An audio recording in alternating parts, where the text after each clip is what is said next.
नमो अरिहन्ताणं नमो सिद्धाणं नमो आयर्याणं नमो वज्रयाणं नमो लोय सव्वसाहूणम् एषो पञ्चनमुक्कारो सव्वपावपणासनो मङ्गलाणं च सव्वेसिं पठमं होयि मङ्गलम् मङ्गलं भगवान् वीरो मङ्गलं गौतमप्रभु मङ्गलं स्थूलिभद्राद्या जैनधर्मोऽस्तु मङ्गलम् अज्ञानतिमिरान्धानां ज्ञानाञ्जनशलाकया नेत्रमुन्मीलितं येन तस्मै શ્રી ગુરવે નમઃ. ઓકે, તો આપણો વિષય છે શ્રી કર્મસ્તવો એટલે કે કર્મગ્રંથ બીજો.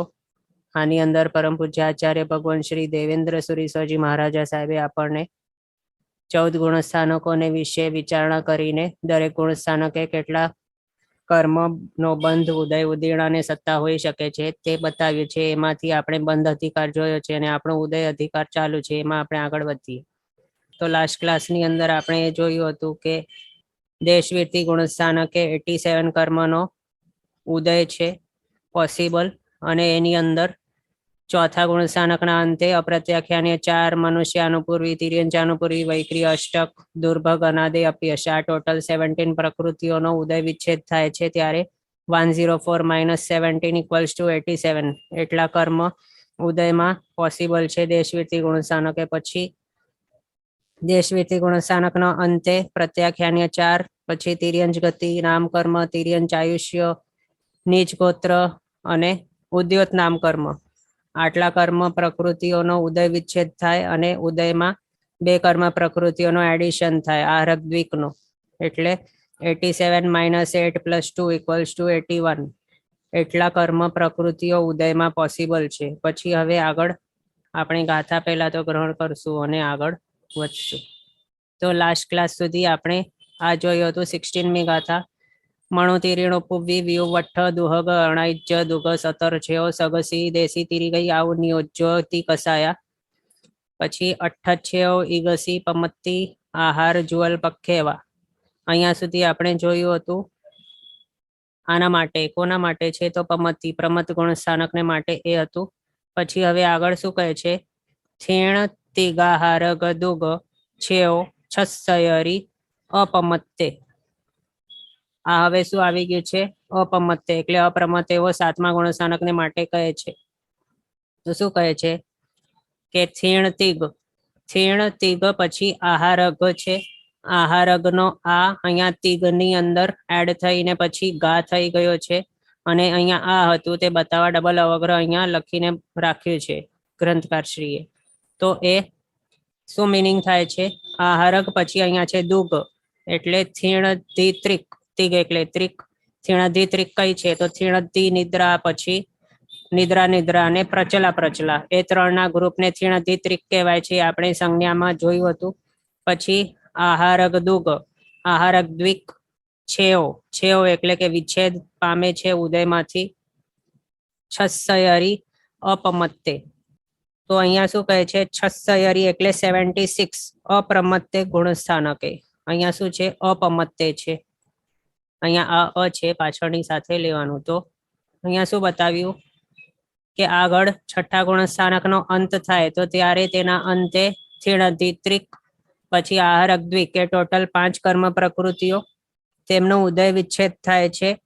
એના કારણે કેટલી બચી જાય છે ઉદયમાં પોસિબલ? તો છસયરી એટલે 76 એટલી કર્મ પ્રકૃતિઓ એ બતાવ્યું છે. પછી હવે નેક્સ્ટ ગાથા ગ્રહણ કરી લઈએ. આના વિશે આગળ પછી જોશું ભેગું આમની સાથે, રીઝન શા માટે તે. ઓકે, તો આ ગ્રહણ કરજો. સંમત્તમ તિમ સંઘયણ તિયગચ્છેયો બી સત્તરી અપુવ્વે હાસાઈ છક્ક અંતો 66 અનિયટ્ટી વેઅતિગમ. આમાં શું બતાવ્યું છે? શું છે આ? સંમત્ત પછી અંતિમ, આ છે અંતિમ. શું તો અંતિમ સંઘયણ. પછી તિયગ એ પણ કયા? તો અંતિમ તિયગ સંગયણ એટલે છેલ્લા 3 સંગયણો તે. પછી સમત્ત એટલે કે સમકિત મૌન્ય કર્મ, તે અહીંયા સ્ટાર્ટિંગમાં બતાવ્યું. પછી છેઓ એટલે કે તેનો વિચ્છેદ થાય છે. પછી બી સત્તરી અપુવ્વે, તો આટલાના વિચ્છેદ થવાથી શું થાય છે 72 બી 70 એટલે બી એટલે કે 2 70 એટલે 70 એટલે 72 કર્મ પ્રકૃતિઓ ઉદયમાં હોય છે પોસિબલ ક્યારે કયા ગુણસ્થાનકે તો અપૂવ્ય અપૂવ્ય એટલે અપૂર્વકરણ એટલે થાય છે આપણો 8મો ગુણસ્થાનક તો તેના માટે શું બતાવ્યું સંકેત મોહનીય કર્મ પછી અંતિમ એવા 3 સંગયણ અંતિમ સંગયણ તિગ એનો વિચ્છેદ થવાથી એટલે કેટલા છે સંકેત મોહનીય 1 અને અંતિમના 3 એટલે 4 કર્મ પ્રકૃતિઓ એનો વિચ્છેદ થાય છે એના કારણે આગળ શું હતું 76 હતું 76 માઇનસ આપણે આ 4 કર્યા તો થઈ જાય 72 72 એ બતાવ્યું આ ગાથાના ફર્સ્ટ લાઈનમાં પછી આગળ કહે છે હાસાઈ છક્ક અંતો અહીંયા શું છે હાસ પછી આઈ એટલે આદિ એટલે હાસ્ય આદિ પછી શું કહ્યું છક્ક છક્ક એટલે કે ષટક કે 6 તેનો અંતો એટલે કે અંત થવાથી એટલે ઉદયમાંથી વિચ્છેદ થવાથી શું થાય છે 66 એટલે 66 અનિયટ્ટી અનિયટ્ટી આપણા 9મા ગુણસ્થાનકનું નામ છે અનિવૃત્તિકરણ ગુણસ્થાનક એટલા પર્યંતનું કહ્યું છે તો હવે એ શું છે તો એ આપણે જોઈએ અને આ વ્યતિગમ છે તે આગળના નેક્સ્ટ ગુણસ્થાનકને માટે કહેલું છે એ પછી વ્યતિગમ એટલે અહીંયા આપણે સમજી લે શું છે વ્યય એટલે કે વેદ તિગમ એટલે કે 3 એટલે 3 વેદ બસ આટલું હવે અહીંયા સુધી શું કહ્યું 9મા ગુણસ્થાનકને માટે તો હાસ્યાદિ ષટક જે છે એટલે હાસ્ય રતિ અરતિ શોક ભય જુગુપ્સા એ 6 નો અંત થવાથી 66 અહીંયા શું હતું 72 હતું અપૂર્વકરણ 8મા ગુણસ્થાનકે 72 માંથી 6 માઇનસ કરી લીધા તો ત્યારે આવી જાય છે 66 ઉદયમાં એટલા પોસિબલ છે અનિયટ્ટી એટલે 9મા ગુણસ્થાનકે પછી આગળ વ્યતિગમ થી કન્ટિન્યુ આપણે પછી જોશું શું છે તે ઓકે તો હવે છેણતિગ થી આપણને જોવાનું છે આપણે ક્યાં હતા અહીંયા સુધી આપણે જોયું હતું પ્રમત્ત સંયત ગુણસ્થાનક સુધી 81 કર્મ પ્રકૃતિઓનો ઉદય પોસિબલ છે પછી છેણતિગા હરગદુગ એ હમણાં આપણે જોયું એટલે છેણદિત્રિક હવે આ અપ્રમત્ત ગુણસ્થાનક છે તો અપ્રમત્તપણું હોય તો ત્યારે પ્રમાદી અવસ્થા નહીં હોય ત્યારે જ અપ્રમત્તપણું કહેવાય પછી થીણદ્દિત્રિક એટલે થીણદ્દી પછી નિદ્રા નિદ્રા પ્રચલા પ્રચલા એ ત્રણે કેવી છે તો અત્યંત પ્રમાદી અવસ્થા હોય ત્યારે જ એવા ટાઈપની નિદ્રા હોય ત્યારે જ અથવા તો થીણદ્દિત્રિક છે એનું ઉદય હોય તો ત્યારે શું કહેવાય કે અત્યંત પ્રમાદી અવસ્થા છે પણ આ તો અપ્રમદ ગુણસ્થાનક છે તો એવા અત્યંત પ્રમાદમાં જે એવા ટાઈપની નિદ્રાઓ હોય તે અહીંયા અપ્રમદ ગુણસ્થાનકે નહીં હોઈ શકે ઉદયમાં અને જો એ ઉદયમાં આવી શકતી હોય તો પછી આને અપ્રમદ ગુણસ્થાનક જ નહીં કહેવાય એના માટે અહીંયા છઠ્ઠાના અંતે થીણદ્દિત્રિક એનો ઉદય વિચ્છેદ થઈ જાય છે પછી આહારક દ્વિકનો ઉદય વિચ્છેદ શા માટે થાય છે તો એ પણ કેવું છે તો વૈક્રિય શરીર અને આહારક શરીર એ બંને નો વિકોરવણા કરવી હોય એટલે કે નવો શરીર બનાવવું હોય નવું શરીર કયું બનાવી શકાય કોઈ પણ ભાવમાં તો માત્ર 2 છે તે બનાવી શકાય કયા કયા તો ઔદારિક નહીં બનાવી શકાય વૈક્રિય બનાવી શકાય પછી આહારક બનાવી શકાય એટલે વૈક્રિય અને આહારક એ 2 શરીરો બનાવી શકાય તૈજસ કાર્મણ શરીર એ બંને તો કેવા છે સંસારમાં જ્યારથી આપણે છીએ અનાદિકાળથી કોઈ સ્ટાર્ટ જ નહીં હતું ત્યારથી આપણી સાથે ભેગા ને ભેગા જ છે એ નવા ક્યારે બ્રાન્ડ ન્યુ બનાવતા નથી જે હતા તે જ છે આપણી પાસે સાથે એવા છે અને ઔદારિક શરીર તે કેવો છે દરેક ભાવમાં જ્યારે આપણે મનુષ્ય બનીએ કે તિર્યંશ બનીએ તો ત્યારે તે ભાવમાં બ્રાન્ડ ન્યુ શરીર આપણે ગ્રહણ કરતા હોઈએ એ પણ બ્રાન્ડ ન્યુ તો એક રીતે નહીં કહેવાય કારણ કે જે પણ ઔદારિક વર્ગણાના પૂતગલો આપણે ગ્રહણ કરીએ છીએ વાતાવરણમાંથી તે બધા કેવા છે યુઝડ છે સેકન્ડ હેન્ડ છે સેકન્ડ હેન્ડ પણ નહીં કહી શકાય આગળ તો અનંતા જીવોએ તે પૂતગલોને યુઝ કરીને છોડી મૂક્યા છે એવા અનંતા હેન્ડ કહી શકાય એક રીતે સેકન્ડ હેન્ડ નહીં તો એવા યુઝડ અથવા એઠા એવા પૂતગલો આપણે યુઝ કરીને આપણે એમ કહેવાતો એવો બ્રાન્ડ ન્યુ ઔદારિક શરીર બનાવીએ મનુષ્ય ભાવમાં કે તિર્યંશ ભાવમાં તો એ ક્યારે બનાવી શકાય તે ભાવમાં માત્ર એક જ વખત એ પણ ક્યારે તો સ્ટાર્ટિંગમાં ઔદારિક શરીર પછી વૈક્રિય શરીર છે તે કેવો છે દેવનાર્કો છે તેમને જો વૈક્રિય લબ્ધિ તેમની પાસે તો હોય જ છે વૈક્રિય લબ્ધિ પછી મનુષ્ય અને તિર્યંચો હોય તો તે કોઈક લબ્ધિધારી એવા મનુષ્ય કે તિર્યંચો હોય તો તે બીજો એવો એડિશનલ ઉત્તર વૈક્રિય શરીર બનાવી શકે છે. એ પણ વાતાવરણમાંથી વૈક્રિય વર્ગણાના પૂતગલો ગ્રહણ કરીને બનાવતા હોય. હવે એ પણ વૈક્રિય પૂતગલો પણ કેવા છે? એવા જ જે આપણે ઔદારિકને વિશે જોઈએ એવા જ યુઝડ છે બધા. કોઈ પણ બ્રાન્ડ ન્યુ પૂતગલ છે જ નહીં આપણા આખા વિશ્વની અંદર. એટલે આપણને ભલે લાગે એવા કે શરીર નવો બનાવ્યો, પણ તે નવો નથી, કારણ કે તે પૂતગલો તો જૂના જ છે. દેખાવમાં ભલે હમણાં નવો લાગે છે આપણને. ઓકે, તો એ વાત થઈ એક. તો અહીંયા આપણી વાત ચાલુ હતી કે વૈક્રિય શરીર એ નવું બનાવી શકાય તો કોણ કોણ બનાવી શકે? તો જે દેવતા અને નારકો છે તેઓ બનાવી શકે પોતાના ભાવમાં, અને બીજા આ મનુષ્ય અને તિર્યંચો તેઓ બનાવી શકે લબ્ધિધારી હોય તો. અને આહારક શરીર એ 14 પૂર્વધર એવા મહામુનિ સાધુ ભગવાન તે બનાવી શકે આહારક લબ્ધિના યુઝ કરીને. તો જ્યારે પણ કોઈક મહામુનિ હોય એવા, અથવા તો કોઈ પણ હોય, તે જ્યારે નવો શરીર બનાવતો હોય તો ત્યારે તેને શું કહેવાય છે? તે પ્રમાદી અવસ્થા કહી છે. અને કોઈક મહામુનિ એવા હોય કે જે વૈક્રિય શરીર બનાવતા હોય કે આહારક શરીર બનાવતા હોય, તો ત્યારે તેઓ મહામુનિ શા માટે આપણે કહીએ છીએ? કારણ સર્વવૃત્તિ ગુણસ્થાનકની સાથે અહીંયા આપણને રિલેટ કરવાનું છે. અને સર્વવૃત્તિ ગુણસ્થાનક કોણ હોઈ શકે? મહામુનિ હોઈ શકે. તો તેઓ જ્યારે નવો એવો વૈક્રિય શરીર કે આહારક શરીર બનાવતા હોય તો ત્યારે શું હોય? તેમની પાસે પ્રમાદી અવસ્થા હોય, એટલે પ્રમત્ત ગુણસ્થાનક, છઠ્ઠો ગુણસ્થાનક હોય. પણ આગળ 7મા ગુણસ્થાનક નહીં હોઈ શકે. કારણ શું છે? કારણ કે તે જે પ્રક્રિયા તેઓ કરી રહ્યા છે નવો શરીર બનાવવાની, તે કેવી છે? પ્રમાદી અવસ્થા કઈ છે? પ્રમાદમાં જે કરાય તેવી પ્રક્રિયા છે તે. અથવા તો નવા શરીર બનાવવાની પ્રક્રિયાને એક તરીકેનો પ્રમાદ કહ્યું છે. તો એ પણ પ્રમાદ છે. પણ આ શું છે? અપ્રમત્ત સંયત 7મો ગુણસ્થાનક, જેમાં પ્રમાદી અવસ્થા નથી. એના હિસાબે શું કહ્યું કે અહીંયા આહારક શરીર તેની નવી વિકુર્વણા નહીં થઈ શકે, એટલે કે તે બનાવે નહીં અહીંયા. એ માટે એનો ઉદય અહીંયા વિચ્છેદ કરી દીધો છે. 7મા ગુણસ્થાનકે એનો ઉદય નથી, એમ સમજવાનું. એ પણ શા માટે? આપણે હમણાં જોયું. કારણ કે નવો તેઓ અહીંયા બનાવતા નથી, અને જો બનાવે તો ત્યારે પ્રમત્ત અવસ્થામાં તેઓ બનાવે આહારક શરીર. એ થયું. અને એમ થઈ શકે છે કે શું? તેઓ આહારક શરીર બનાવી લે અહીંયા 6ઠ્ઠા ગુણસ્થાનકે, પછી તેમના ભાવ ચડે તો ત્યારે તે આહારક શરીરના બધી પર્યાપ્તિઓ પૂર્ણ થઈ ગયેલી હોય ત્યારે તેમના જો ભાવ ચડે તો તેઓ 7મા ગુણસ્થાનકને પ્રાપ્ત કરી શકે છે. પણ એવી ઘટના ક્વચિત ક્વચિત જ થતી હોય છે. તે માટે અહીંયા શાસ્ત્રકાર ભગવંતો અથવા તો ગ્રંથકાર શ્રીએ આહારક શરીરનો ઉદય અહીંયા નથી બતાવ્યો. અને એ પણ 7મા ગુણસ્થાનકનો કાળ અતિ અલ્પ હોય છે એ માટે પણ, અને પ્લસ ક્યારેક જ એવી ઘટના બનતી હોય છે એ માટે અહીંયા તેનો ઉદય નથી બતાવ્યો. પણ પોસિબિલિટી તો છે, એમ આપણને સમજવાનું. અને હા, પોસિબિલિટી છે એટલે શું? અહીંયા તે નવો બનાવતા નથી, તે ખાસ ધ્યાનમાં રાખવું. પણ અહીંયા બનાવીને પછી અહીંયા આવી શકે છે 7મે. ત્યારે એવા ટાઈપની અવસ્થામાં આનો ઉદય અહીંયા પોસિબલ હોઈ શકે છે. તે આપણને આગળના કર્મગ્રંથની અંદર પણ આવશે. 4થામાં જ્યારે આપણે માર્ગળાને બધું જોતા હશે ને ત્યારે આવશે.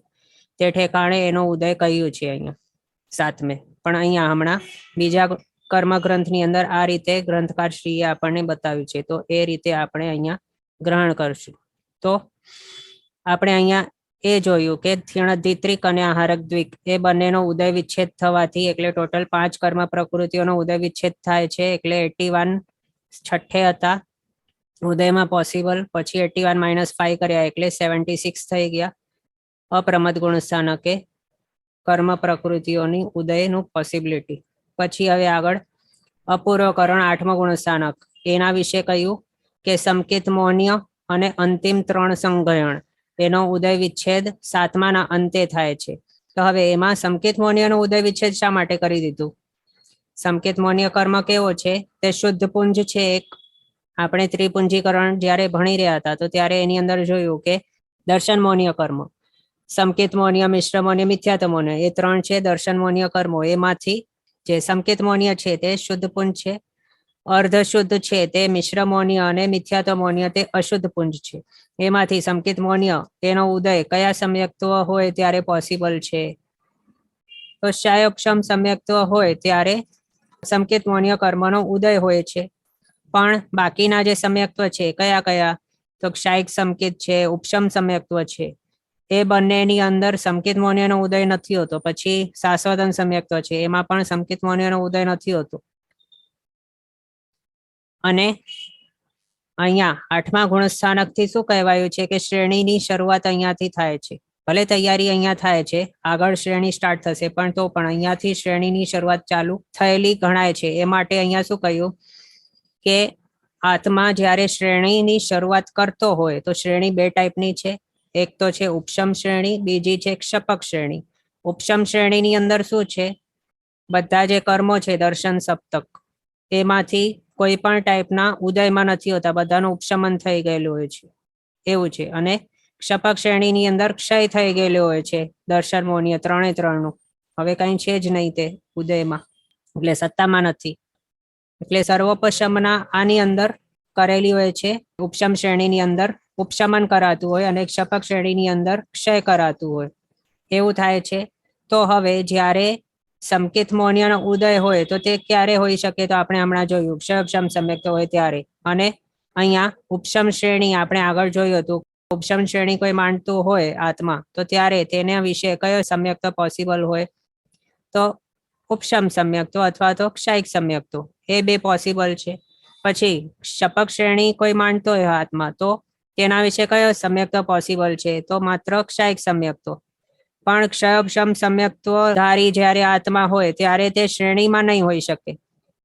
જ્યાં સુધી સંકેત મૌન્યનો ઉદય હોય ત્યાં સુધી શ્રેણીગત ઉપશમ સમ્યક્ત્વ પ્રાપ્ત થઈ શકતું નથી.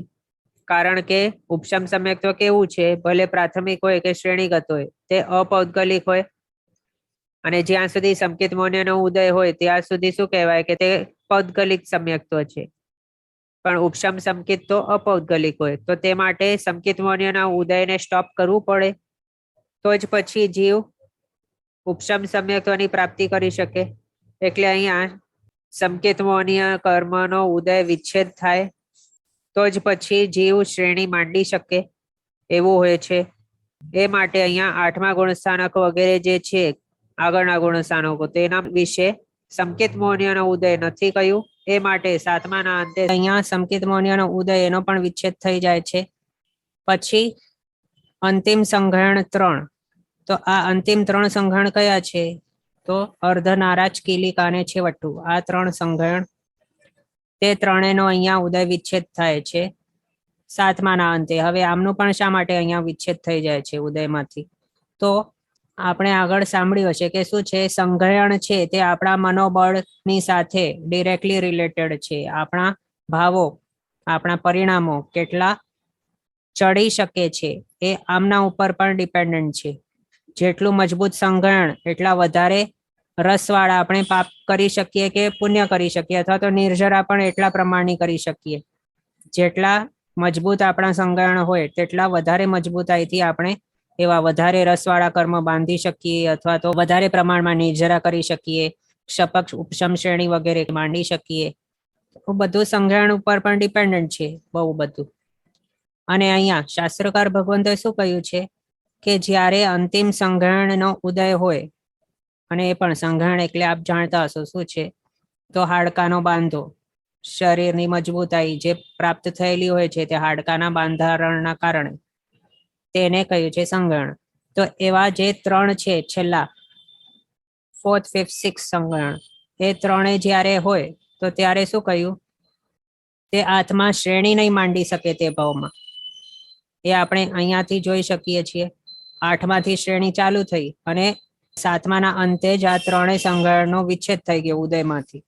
તેનો મિનિંગ જ શું થઈ ગયું કે આ 3 સંગ્રહણ વાળા શ્રેણી નહીં માંડી શકે, તેમના માટે શ્રેણી છે જ નહીં. એ જ માટે એક ક્લિયર રીઝન આપણી પાસે આવી ગયું, આપણે કેવા છીએ, છઠ્ઠા સંગ્રહણ વાળા છીએ. એ જ માટે શું છે, આપણા માટે આ કાળમાં શ્રેણી પોસિબલ જ નથી. હમણાં આ ભૂમિમાંથી આ ભાવમાંથી આપણો મોક્ષ પણ પોસિબલ નથી. માત્ર 7મા ગુણસ્થાનક સુધી જ આપણે પહોંચી શકીએ છીએ. અહીંયા આપણે જોઈ શકીએ, પ્રૂફ જ છે આ. ઓકે, એ માટે જ 1 to 7 ગુણસ્થાનક મેક્સિમમ આપણા માટે કયું છે આ ભાવમાં.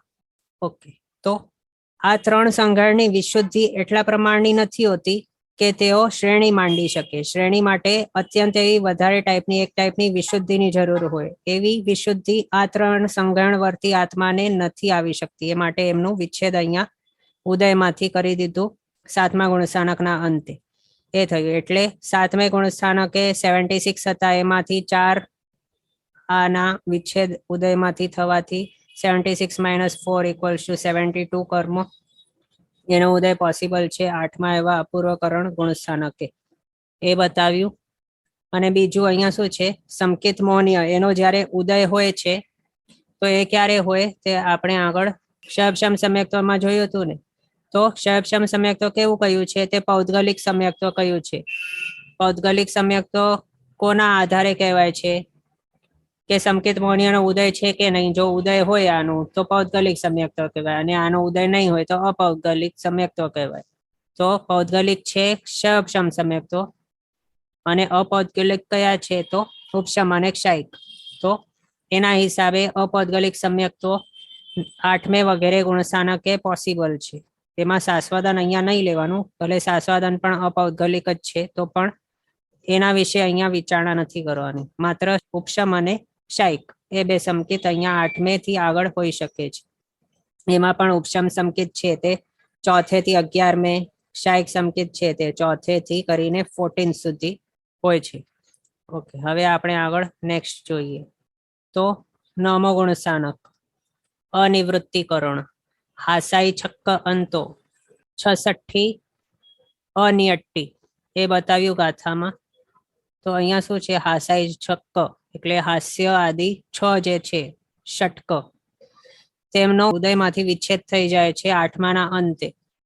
એના માટે શું થઈ જાય છે તો આગળ કેટલા હતા, 72 - 6 કરી લીધા એટલે થઈ ગયા 66 કર્મ પ્રકૃતિ 9મા ગુણસ્થાનકે ઉદયમાં પોસિબલ. અને શાસ્ત્રકાર ભગવંતો કહે છે કે 8મા ગુણસ્થાનક થી આગળ વધતા જીવોમાં વિતરાગ પરમાત્મા પ્રત્યેનો રાગ અને કર્મ કે શરીર આદિ પ્રત્યેનો દ્વેષ કે જે વ્યવહારથી પ્રશસ્ત એવા રાગ દ્વેષ કહેવાયા છે તે પણ ઉદયમાંથી દૂર થતો જાય છે. અને 9મા ગુણસ્થાનકે આવા ટાઈપના પ્રશસ્ત રાગ દ્વેષાદિના ઉદયનો સર્વથા અભાવ જ હોય છે. કારણ કે અપ્રશસ્તને દૂર કરવા માટે પ્રશસ્તનું આલંબન માત્ર જ ઉપકારી હતું, અને અંતે તે પ્રશસ્ત જે હતા તેનો પણ ત્યાગ કરવાનો હોય છે. જેમ કે કાંટાથી કાંટો કાઢવામાં આવે તે રીતે અપ્રશસ્ત એવા રાગદ્વેષને કાઢવા પ્રશસ્ત એવા રાગદ્વેષ રૂપી બીજા કાંટાનો ઉપયોગ કરાયું, પણ તે બીજો કાંટો છે એને પણ કાઢી મૂકવામાં આવે. જેમ પગમાં કાંટો વાગ્યો હોય તેને કાઢવા આપણે કાંટા રૂપી સોય યુઝ કરીએ, અને તે કાંટો કાઢી મૂકીએ ત્યારે સોયને પણ કાઢી નાખીએ, તેને પણ દૂર કરી દઈએ, સોયને અંદર રાખી મૂકતા નથી. એ જ રીતે અહીંયા પણ પ્રશસ્ત રાગદ્વેષ છે તે પણ દૂર કરી દેવામાં આવે છે. અને એમાં હાસ્ય ષટકનું ઉદયનું કારણ શું બતાવ્યું છે, સંક્લિષ્ટ પરિણામ બતાવ્યું છે. તો જેવા ટાઈપનું સંક્લિષ્ટ પરિણામ જોઈએ હાસ્ય ષટકના ઉદયને માટે, એવા ટાઈપના સંક્લિષ્ટ પરિણામ અહીંયા 9મા ગુણસ્થાનક અને એના આગળ નથી હોતા. એના માટે અહીંયા હાસ્ય ષટકનું ઉદય વિચ્છેદ અહીંયા જ કરી દીધું છે 8માના અંતે. રિક્વેસ્ટ છે કે પૌદ્ગલિક અને અપૌદ્ગલિક માટે શોર્ટમાં કહેવાતું, ભલે તે આપણે આ ક્લાસના એન્ડમાં કહેશું. તો આ જોયું આપણે 8માના અંતે હાસ્ય ષટકનો ઉદય વિચ્છેદ થઈ જાય છે. અને એ શા માટે, તો તે એ પ્રમાણેની સંક્લિષ્ટ પરિણામ અહીંયા નથી, અને અત્યંત વિશુદ્ધ પરિણામ હોય છે અહીંયા 9મા ગુણસ્થાનક. તે માટે હાસ્ય ષટકનો અહીંયા ઉદય નથી હોતો, એમ શાસ્ત્રકાર ભગવંતોએ આપણને બતાવ્યું છે. પછી હવે નેક્સ્ટ ગાથા આપણે જોઈએ. અહીંયા સુધી આપણે ક્યાં ક્યાં કઈ કઈ ગાથા જોઈ લીધી. આર્યુ હાસાઈ છક્ક અંતો 66 અનિયટ્ટી અહીંયા સુધી આપણે જોઈ લીધું. પછી હવે વ્યતિગમ થી આપણે જોઈએ. 18મી ગાથા છે એમાં વ્યતિગમ બતાવ્યું. પછી 19th ગાથા ગ્રહણ કરીને આગળ વધીએ આપણે. ઓકે, સો હાથ જોડીને ગ્રહણ કરજો. સંજલણતિગમ 6 છેઓ સઠ્ઠી સુહુ મમ્મી તુરી લોભંતો ઉવસંત ગુણે ગુણ સઠ્ઠી રીસહ નારાય દુગ અંતો. 21 સુધી ગાથાઓ ગ્રહણ કરી લઈએ, પછી આપણે એક એક કરીને ક્રમસર પછી જોતા જશું અવસરે. તો આ ગ્રહણ કરીએ. સગવન્ન ખીણ દુચરીમિ નિદ્દ દુગંતો અચરીમિ પણવન્ના નાણંતરાય દંસણ ચૌ છેઓ સજોગી બાયાલા 21st તિથુદયા ઉરલા થિર ખગઈ દુગ પરિત્તિગ છ સંઠાણા અગુરુલહુ વન્ન ચૌ નિમિણ તેય કમ્માઈ સંઘયણમ. નેક્સ્ટ ગાથા પણ લઈ લઈએ. દૂસર સુસર સાયા સાયે ગયરમ ચ તીસ ઉચ્છેયો 12 અજોગી શુભગાઈજ જસન્નયર વેયણિયમ. પછી હવે આજના માટે લાસ્ટ ગાથા. તસતિગ પણિંદી મણુઆઉ ગઈ જીણુચ્ચંતી ચરીમ સમયંતો ઉદવુદીરણ પરમપમત્તાઈ સગ ગુણેશુ. ઓકે, અહીંયા સુધી આપણે ઉદયના રિલેટેડ જેટલી ગાથાઓ છે તે બધી ગ્રહણ કરી. અહીંયાથી ઉદીરણા સ્ટાર્ટ થાય છે, તે પછી આપણે ગ્રહણ કરશું આગળની ગાથાઓ. હવે ક્રમસર જ્યારે જ્યારે જે ગાથાનો ટાઈમ આવશે ત્યારે તેના વિશે આપણે તેના અર્થો જોઈને આગળ વધતા જશું. હમણાં હવે વ્યતિગમથી કરીને અહીંયાથી આપણને જોવાની છે, તો એ જોઈએ. પહેલા તો અહીંયા શું કહ્યું? વ્યતિગમ. વ્યતિગમ એટલે કે વ્યય એટલે વેદ, તિગમ એટલે કે ત્રણ, એટલે વેદ ત્રિક. ત્રણ જ હોય છે વેદ, એટલે પુરુષ વેદ, સ્ત્રી વેદ, નપુંસક વેદ, એ ત્રણ. પછી આગળ કહે છે સંજલન તિગમ એટલે કે સંજોલન ત્રિક. સંજોલન ત્રિક તો કયા? તો સંજોલન ક્રોધ, સંજોલન માન, સંજોલન માયા, એ ત્રણ. સંજોલન લોભને છોડીને બાકીના ત્રણ કશાયો સંજોલન. પછી એ ટોટલ વેદ 3 અને સંજોલન 3 કેટલા થયા? 3 + 3 6, તો તે 6. તેનો છેઓ એટલે કે વિચ્છેદ થવાથી ઉદયમાંથી વિચ્છેદ પામે છે. એના માટે શું બતાવ્યું? આગળ હતા 66, એમાંથી 6 નીકળી ગયા એટલે 66 - 6 થઈ જાય 60, એટલે 60 થઈ જાય, એ બતાવ્યું. અને એ સુહુ મમ્મી એટલે કે સૂક્ષ્મ સંપરાય 10મો ગુણસ્થાનક, એના વિશે 60 કર્મો ઉદયમાં પોસિબલ છે એ બતાવ્યું. અને આગળ બતાવે છે તુર્ય લોભંતો. તુર્ય એટલે કે ચોથો, 4th. લોભંતો, લોભ પ્લસ અંતો એટલે 4th લોભ. એટલે કયો લોભ?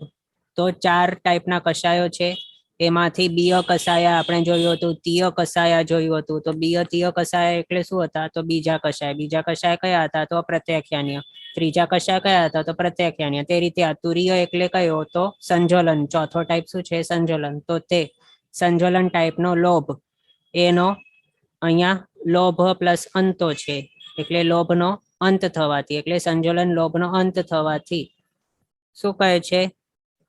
ઉવસંત ગુણે ગુણ 60 એટલે કે ઉપશાંત મોહ નામનો જે 11મો ગુણસ્થાનક, ગુણે એટલે કે ગુણસ્થાનક છે, ત્યાં ગુણ 60 એટલે કે 59, એટલે 59 કર્મ. એટલાક નંબરના કર્મનો ઉદય પોસિબલ છે તે બતાવ્યું. અહીંયા સુધી થયો 11મો ગુણસ્થાનક. પછી હવે રીસહ નારાય દુગ અંતો. તો આ શું છે? રીસહ નારાય દુગ એટલે ઋષભ નારાજ. ઋષભ નારાજ શું છે? તો સંગાયણનું નામ છે. બીજા સંગાયણનું નામ છે ઋષભ નારાજ. રીસહ એટલે ઋષભ, નારાય એટલે નારાજ, દુગ એટલે કે 2 અથવા તો દ્વિક. તો એ દ્વિક કઈ દ્વિક? તો ઋષભ નારાજ. અને એનાથી નેક્સ્ટ જે આવે છે તે, તો એનું નેક્સ્ટ કોણ છે? તો નારાજ નામનું છે. એટલે બીજો ત્રીજો સંગણ, એનો અંતો એટલે એ બંનેનો વિચ્છેદ થવાથી ઉદયમાંથી શું કહે છે? સગવન્ન ખીણ. તો અહીંયા શું કહે છે? રીસહ નારાય દુગ અંતો સગવન્ન ખીણ એટલે કે ઋષભ નારાજ એટલે સેકન્ડ સંગણ અને થર્ડ સંગણ, એ બંનેનો ઉદયમાંથી વિચ્છેદ થવાથી આગળ કેટલા હતા? 11મા ગુણસ્થાનકે 59 હતા કર્મ ઉદયમાં પોસિબલ. એમાંથી અહીંયા આ બે કાઢી મૂકવાના. ઉદયમાંથી વિચ્છેદ થઈ જવાથી 59 - 2 કેટલા થઈ જાય? સગવન્ન એટલે 57 એટલા થઈ જાય. તો કયા ગુણસ્થાનકે? 12મા. એવા ખીણ એટલે કે ક્ષીણ મોહ. ક્ષીણ મોહ કષાય છદ્મસ્થ ગુણસ્થાનક, એવું. એટલે 12મા ગુણસ્થાનકે એટલા બતાવ્યા. પછી શું છે અહીંયા ખીણ આગળ માટે જોયું, અહીંયા પણ જોયું. તો એ શું છે 12મા ગુણસ્થાનક એના દુ એટલે કે 2, ચરીમી એટલે કે લાસ્ટ, એમાં દુ ચરીમી એટલે સેકન્ડ લાસ્ટ, નિદ દુગ અંતો. આમાં પણ કેવું થયું છે દુગ પ્લસ અંતો થઈ ગયું છે એટલે દુગંતો બની ગયું છે. એટલે કે નિદ્રા દ્વિક એના ઉદયમાંથી વિચ્છેદ થાય છે. ક્યારે થાય છે?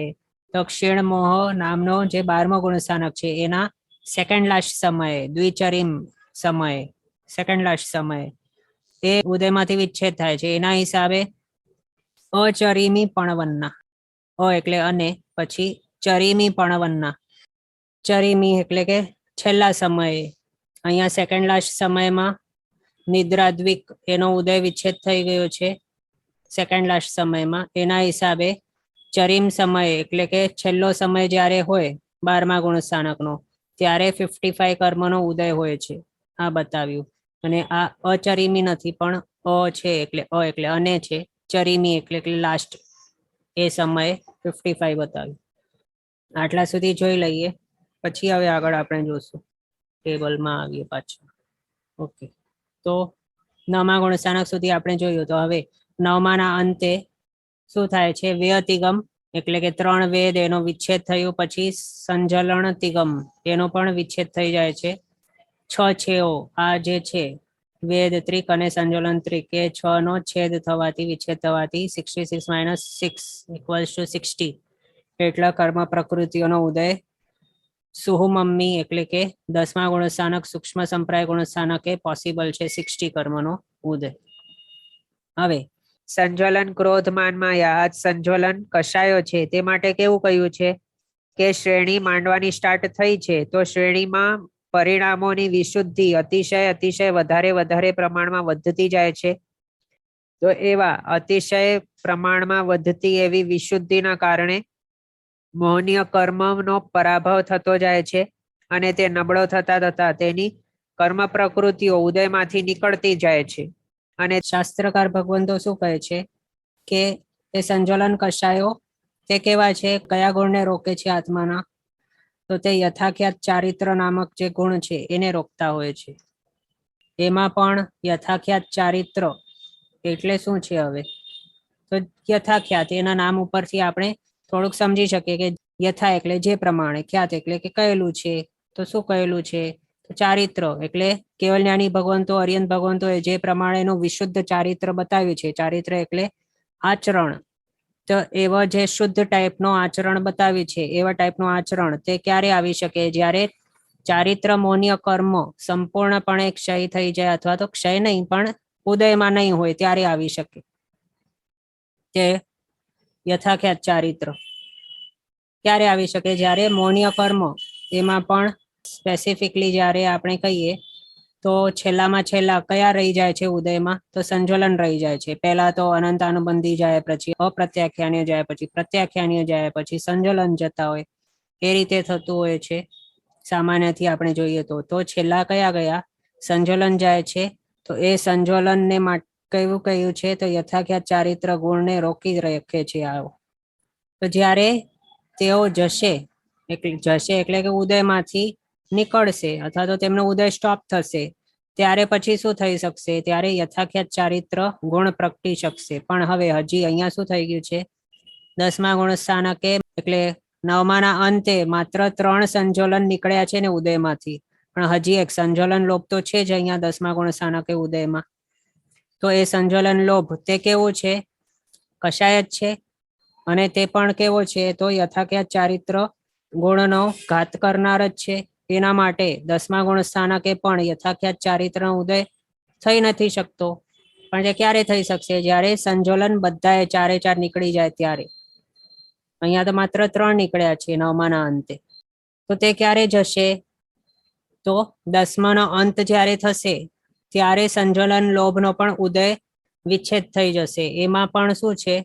તો 2 ટાઈપ્સના રીતે એનો ઉદય નીકળી શકે છે કે બંધ થઈ શકે. એક તો તેને સત્તામાંથી સંપૂર્ણપણે ક્ષય કરી નાખ્યો ત્યારે એનો ઉદય સ્ટોપ થઈ શકે, અથવા તો તેને દબાવી નાખ્યો ત્યારે તેનો ઉદય સ્ટોપ થઈ શકે.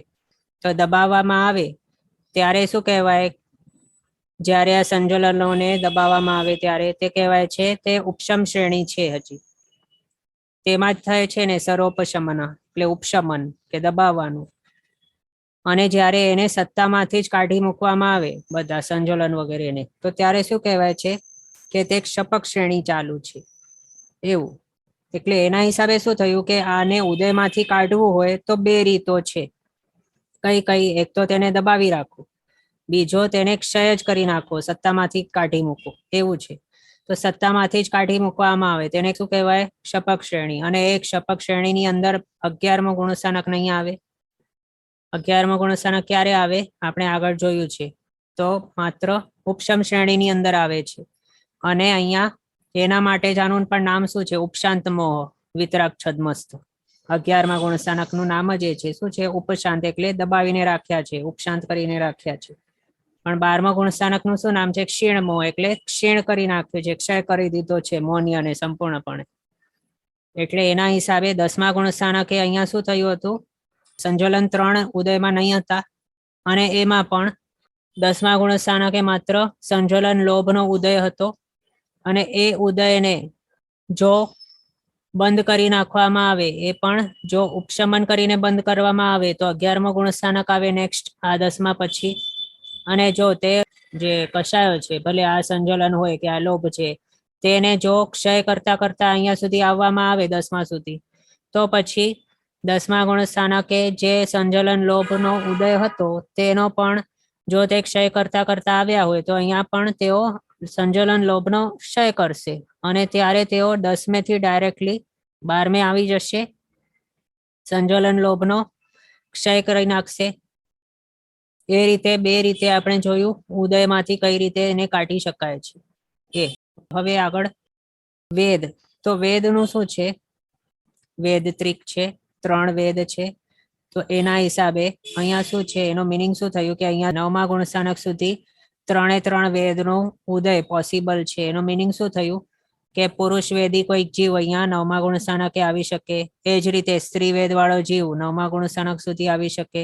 એ જ રીતે નપુંસક વેદ વાળો જીવ તે 9મા ગુણસ્થાનક સુધી આવી શકે. અથવા બીજા વર્ષમાં કે એવા જીવો કે જેમના પુરુષ વેદ ઉદયમાં હોય કે સ્ત્રી વેદ ઉદયમાં હોય કે નપુંસક વેદ ઉદયમાં હોય, તેઓ 9મા ગુણસ્થાનક સુધી આવી શકે છે. આનો ઇનડિરેક્ટ મિનિંગ એ જ થયું. એટલે 9મે આવ્યા એનો મિનિંગ શું થયું કે તેઓ શ્રેણી માંડી રહ્યા છે હમણાં. ઉપશમ હોય કે ક્ષાયિક હોય, કોઈ પણ શ્રેણી એ માંડી રહ્યા છે. એ જ થઈ ગયો મિનિંગ.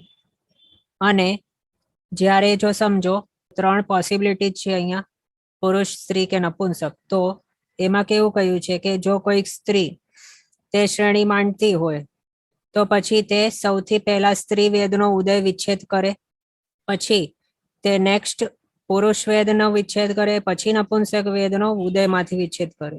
એટલે ઉદય વિચ્છેદ પછી એનું થાય. અને પછી સંજોલન ત્રિકનો ઉદય વિચ્છેદ થાય છે. આ ક્રમ છે સ્ત્રી માટે. પછી પુરુષ હોય કોઈ, તો તેના માટે કેવું છે, તે પુરુષ કોઈ શ્રેણી માંડતા હોય તો તે સૌથી પહેલા પુરુષ વેદ, પછી અનુક્રમે સ્ત્રી વેદ, પછી નપુંસક વેદ અને પછી સંજોલન ત્રિક એનો ઉદય વિચ્છેદ થાય. અને જો કોઈ નપુંસકે શ્રેણી માંડી હોય તો પછી તે સૌથી પહેલા નપુંસક વેદનો ઉદય વિચ્છેદ થાય, પછી સ્ત્રી વેદનો, પછી પુરુષ વેદનો અને પછી છેલ્લે સંજોલન ત્રિકનો ઉદય વિચ્છેદ થાય છે. એટલે છે તો શું, અહીંયા જે વેદવાળા હોય તેનો પહેલા વિચ્છેદ થાય છે અને પછી બાકી ના હોય એનો વિચ્છેદ થાય. આપણે હમણાં જોયું એ ક્રમ અનુસાર. પછી આ સંજોલન ત્રિકનો વિચ્છેદ થાય છે, એમ ક્રમ કહેલું છે. ઓકે, પછી આ જોયું. પછી આ સંજોલન લોભ. તો સંજોલન લોભને માટે આપણે યથાખ્યાત ચારિત્ર વિશે જોયું શું હોય છે. અને હા, જ્યારે ઉપશમ શ્રેણીમાં બધા જે કર્મો છે એમનો ઉપશમન કરતા કરતા આગળ વધાતું હોય અને 11મા ગુણસ્થાનકે જ્યારે જીવ પહોંચ્યો હોય તો ત્યારે સંજોલન બધા કષાયોનો પણ ઉપશમન થઈ ગયેલું હોય છે. એના જ માટે અહીંયા ઉપશાંત મોહ વિતરાગ છદ્મસ્થ 11મું ગુણસ્થાનક પ્રાપ્ત થઈ શક્યો છે. અને જ્યારે તેમનો ઉદય નહીં હોય આ બધા મોહનીય કર્મોનો, તો ત્યારે પછી એમાં પણ આ સંજોલનોનો, તો ત્યારે પછી યથાખ્યાત ચારિત્ર ગુણ એ પ્રાપ્ત થાય છે.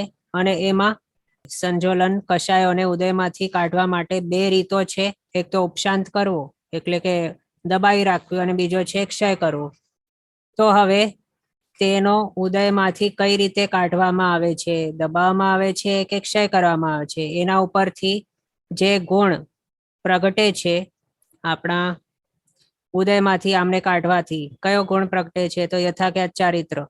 તો એ કઈ રીતે તેનો ઉદયમાંથી કાઢ્યું છે એના ઉપરથી તે યથાખ્યાત ચારિત્રનું નામ પણ કહેવાય છે. એટલે જો સમજો કે અહીંયા કર્મોને દબાવીને તેનો ઉપશમન કરીને જો યથાખ્યાત ચારિત્ર ગુણની પ્રાપ્તિ કરેલો હોય તો તેને એવા ટાઈપના યથાખ્યાત ચારિત્રને શું કહેવાય? ઔપશમિક યથાખ્યાત ચારિત્ર એ કહેવાય છે. કારણ ઉપશમ શ્રેણીથી પ્રાપ્ત થયું છે. જે કર્મો છે એની ઉપશમના કરી છે, સર્વોપશમના કરીને અહીંયા પહોંચ્યો છે. તેના માટે એવા ટાઈપે સર્વોપશમના કરીને જે ગુણ પ્રાપ્ત થયું છે એ ગુણને ઔપશમિક યથાખ્યાત ચારિત્ર ગુણ કહ્યું. પછી જો બીજી રીતે અહીંયા ક્ષય કરતો કરતો અહીંયા આવ્યો હોય, એટલે કે ક્ષપક શ્રેણી માણતા માણતા અહીંયા આવ્યો હોય અને એ ક્ષય કરવા દ્વારા જો આમનું ઉદય અટકાવ્યું હોય એવા ટાઈપે, તો પછી એ ક્ષય કરવા દ્વારા જે યથાખ્યાત ચારિત્ર ગુણ પ્રગટ્યું છે એને પછી શું કહેવાશે? ક્ષાયિક યથાખ્યાત ચારિત્ર ગુણ કહેવાશે. કારણ કે તે કર્મોના ક્ષયના કારણે પ્રગટ્યું છે. અહીંયા હતો ઉપશમનના કારણે, અહીંયા છે ક્ષયના કારણે. એટલે અહીંયા બે ટાઈપના યથાખ્યાત ચારિત્ર આપણે જાણ્યા. એક તો ઔપશમિક યથાખ્યાત ચારિત્ર અને બીજો ક્ષાયિક યથાખ્યાત ચારિત્ર. જે રીતે ઉપશમ સમકિત હતો અને ક્ષાયિક સમકિત હતો. એ કેવો હતો? ઉપશમ સમકિત હતો તે દર્શન મોહનીય જે હતા એમાં પણ આપણે અનંતાનુબંધીની વાત હમણાં નહીં કરીએ, તો માત્ર દર્શન મોહનીયની વાત કરીએ તો કેવું હતું? દર્શન મોહનીયનું સંપૂર્ણપણે ઉદયમાં આવવા નહીં દીધા હતા. ઉપશમ સંકેતમાં સત્તામાં હતા, પણ તે કેવા હતા? દર્શન સપ્તક સંપૂર્ણપણે ઉદયમાં નહીં હતું તેવો હતો. અને ક્ષાયિક સંકેત એ કેવો હતો? તો દર્શન મોહનીય સંપૂર્ણપણે સત્તામાંથી નીકળી ગયા. અનંતાનુબંધી કષાય પણ સંપૂર્ણપણે સત્તામાંથી નીકળી ગયા, એટલે ક્ષય જ કરી નાખ્યું છે. ત્યારે ક્ષાયિક સંકેત મળ્યું. એ કોના અપેક્ષા આપણે જોયું? દર્શન મોહનીયના અપેક્ષા. અને મોહનીય બે ટાઈપના હોય છે ને, દર્શન મોહનીય અને ચારિત્ર મોહનીય. તો દર્શન મોહનીયના ઉપશમનથી ઉપશમ સંકેત મળ્યો, એના ક્ષયથી ક્ષાયિક સંકેત મળ્યો. પછી ચારિત્ર મોહનીય એના ઉપશમનથી ઔપશમિક યથાખ્યાત ચારિત્ર મળ્યો, અને ચારિત્ર મોહનીય એના ક્ષયથી શું મળી ગયું? ક્ષાયિક યથાખ્યાત ચારિત્ર મળ્યો. આ રીતે એ પણ આપણે સમજવાનું. ઓકે, હવે આ આપણે જાણ્યું 10મા ગુણસ્થાનકે 60 કર્મનો ઉદય હોય છે પોસિબલ. પછી એના અંતે સંજલન લોભનો ઉદય વિચ્છેદ થાય છે. 11મું ગુણસ્થાનક પ્રાપ્ત થાય. એ કોને થાય? તો જે એનો ઉપશમન કરીને આવ્યા હોય ઉપશમ શ્રેણી વાળા તેમને 11મું ગુણસ્થાનક પ્રાપ્ત થાય. અને જો ઉપશમન કરીને નહીં આવ્યા, ક્ષય કરતા આવ્યા તો 10મેથી ડિરેક્ટલી 12મે આવી જાય. અને જે 11મે આવે તો તેઓ કમ્પલસરી નીચે ઉતરી જાય, એટલે કે પડે અહીંયાથી 11મેથી રિવર્સ ચાલ્યા જાય. જે ઉપશમન કરીને આવ્યા હોય તેઓ માત્ર ઉપશમ શ્રેણી વાળા, ભલે તે ઉપશમ સંકેત વાળા હોય કે ક્ષાયિક સંકેત વાળા હોય. જો ઉપશમ શ્રેણી વાળા હોય તો નીચે પાછા તેમને જવું પડે. અંતર મુહૂર્ત આમનું પૂરું થાય ઉપશાંત 11માનું ત્યારે. અને જો ક્ષય કરતા આવ્યા હોય ક્ષપક શ્રેણી વાળા તો તેઓ 10મેથી ડિરેક્ટલી 12મે આવી જાય. અને ત્યારે શું કહેવાયું?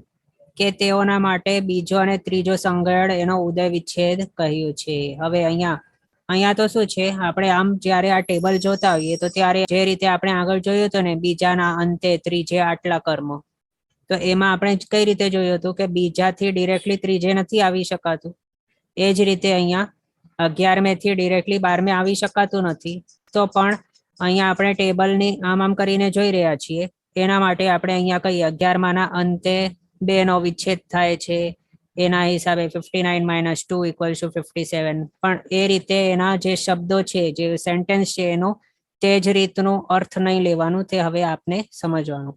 ઓકે, તો 11માને અંતે કેટલા? 2નો વિચ્છેદ થાય છે. કયા છે? તો 2 સંગણો, સેકન્ડ અને થર્ડ સંગણ, એ બંનેનો વિચ્છેદ થાય છે. હવે એ પણ શા માટે? કારણ શું છે? કારણ કે અહીંયા 12મા ગુણસ્થાનકે કોણ પહોંચી શકે? તો માત્ર ક્ષપક શ્રેણી વાળા હોય તેઓ જ પહોંચી શકે. અને ક્ષપક શ્રેણી કોણ માંડી શકે? તો માત્ર પહેલા સંગણવાળા હોય તેઓ જ.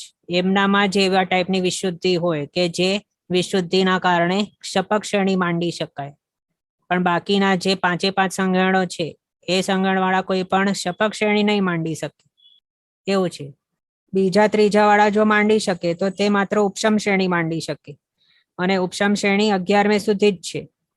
ભલે તે અહીંયા બતાવે છે 9મે 10મે અને 11મે સુધી આ બીજા ત્રીજા સંગણનો ઉદય પોસિબલ છે, એ ભલે અહીંયા બતાવે છે, પણ જ્યારે એમનું અહીંયા ઉદય હોય 9મે 10મે 8 9 10 11માં બીજા ત્રીજાનો ઉદય જ્યારે હોય તો ત્યારે પણ ભલે 10મો ગુણસ્થાનક ક્ષપક શ્રેણી માટે પણ છે, તો પણ અહીંયા જે 10મા ગુણસ્થાનક વર્તી જીવ હોય કે જેને બીજો ત્રીજો સંગણ ઉદયમાં હોય તો તે ક્ષપક શ્રેણી માંડતો નહીં હોય એ સમજવાનું.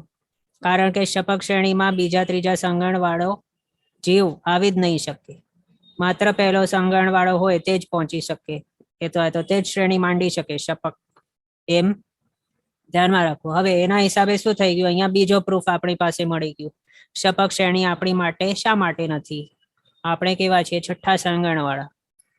છઠ્ઠા સંગણવાળા છીએ તે માટે ન તો ઉપશમ શ્રેણી માંડી શકીએ, પહેલો બીજો ત્રીજો વાળા તે માંડી શકે ઉપશમ શ્રેણી, અને ક્ષપક શ્રેણી માત્ર પહેલા સંગણવાળા માંડી શકે.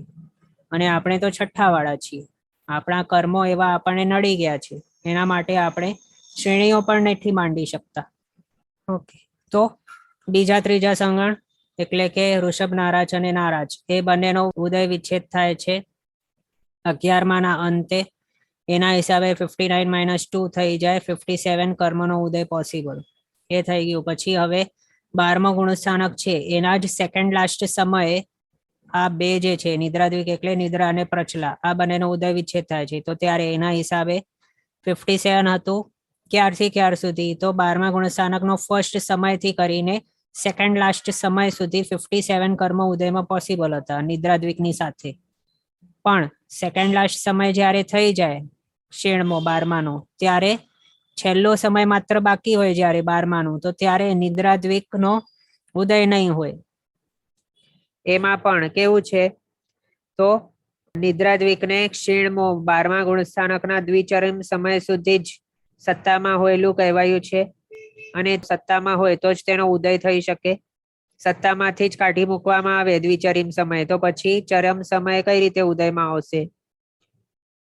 એના કારણે 12મા ગુણસ્થાનકના છેલ્લા સમયે તેનો ઉદય હોતો નથી, કારણ કે તે સત્તામાં જ નહીં હોય. સત્તામાં 12માના સેકન્ડ લાસ્ટ સમય સુધી હોય છે, એ માટે તેનો ઉદય પણ માત્ર સેકન્ડ લાસ્ટ સમય સુધી જ પોસિબલ છે. એના હિસાબે -2 કરી લેવાનું 57માંથી, એટલે 55નો ઉદય પોસિબલ છે ક્ષીણમો 12મા ગુણસ્થાનકના છેલ્લા સમયે. પછી હવે એની અંદર મતાંતર છે, તો તે કઈ રીતનું છે તે આપણે આગળ નેક્સ્ટ ક્લાસમાં જોઈશું. અહીંયા સુધી આપણે જોયું. હવે આપણો જે ક્વેશ્ચન હતો તે આપણે અહીંયા જોઈએ. ક્વેશ્ચન છે કે રિપીટ કરવા પૌદ્ગલિક અને અપૌદ્ગલિક સંકેતના વિશે. તો પૌદ્ગલિક સંકેત તો કેવું છે અને અપૌદ્ગલિક સંકેત તો એ કયા આધારે કહ્યું છે પૌદ્ગલિક કે અપૌદ્ગલિક? તો જે સંયુક્તોની હાજરીમાં સંકેતમોનીય કર્મનો ઉદય હોય તો તે સંયુક્તોને કહ્યું છે કે તે પૌદ્ગલિક સંયુક્તો છે, અને જે સંયુક્તોના હાજરીમાં સંકેતમોનીયનો ઉદય નહીં હોય તેને કહ્યું છે અપૌદ્ગલિક સંયુક્તો. તો હવે સંયુક્તો કેટલા ટાઈપના છે? 5 આપણે જોયા હતા. કયા કયા? તો સાસ્વાદન, ઉપશમ, ક્ષયોપશમ, વેદક અને ક્ષયક, એ 5 છે સંયુક્તો. એમાંથી સાસ્વાદન સંયુક્તો છે એમાં સંકેતમોનીયનો ઉદય નથી હોતો, એટલે એ છે અપૌદ્ગલિક. પછી કયું છે નેક્સ્ટ? ઉપશમ સંયુક્તો. તો ઉપશમ સંયુક્તો એમાં સંકેતમોનીયનો ઉદય નથી હોય, એટલે એ પણ કેવું છે? અપૌદ્ગલિક છે. પછી ક્ષયોપશમ સંયુક્તો એમાં સંકેતમોનીયનો ઉદય હોય છે, એ માટે તે કેવું છે? તે છે પૌદ્ગલિક. પછી વેદક સંયુક્તો એ શું છે?